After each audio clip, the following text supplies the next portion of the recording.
Одним из самых первых ведомств, что перевело весь свой документооборот на кыргызский язык, является Министерство внутренних дел. В 2009 году был создан штат, далее группа, а после отдел по развитию госязыка. На сегодня со стороны данного отдела выработаны образцы всех документов Министерства на государственном языке. По этой части у нас дело налажено, говорит Айбек Оразакунов.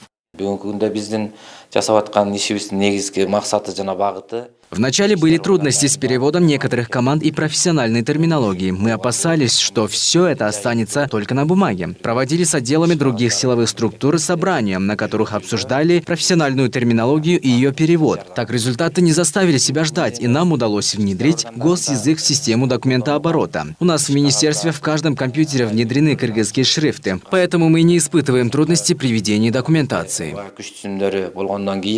Bizde berilген командалар азыр толук кыргыз тилинде берилет. Кыргызский язык завоевывает все новые цифровые пространства. В 2016 году его добавили сервис Google Translate. На сегодня там введено более 1 миллиона 300 тысяч слов на кыргызском. Также наряду с этим теперь каждый государственный служащий должен обладать уровнем знания языка В1. Все эти меры проводятся благодаря господдержке, сказал Назаркул Ишекеев, заявив, что кыргызский должен стать языком науки, интернета и технологий.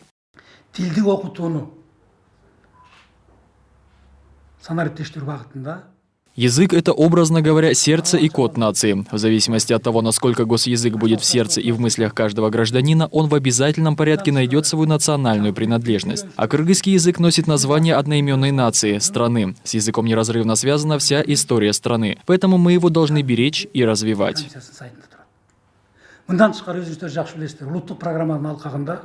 Местные IT-специалисты разработали программу искусственного интеллекта, которая поможет гражданам в изучении кыргызского. Он может преобразовывать текст речь спикера, проводить лингвистический анализ и процесс генерации языка.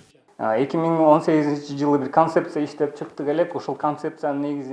2018 году мы разработали концепцию, согласно которой до 2023 года надо создать искусственный интеллект, который понимал бы все команды на кыргызском. С этой задачей мы справляемся поэтапно. Преимущества разрабатываемой системы высоки. Она поможет нам вывести изучение языка на новый уровень.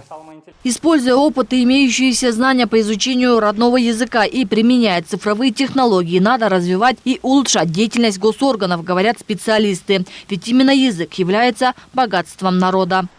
Джибек Шашанбиева, Бактыбек Маматсаев, Пирамида.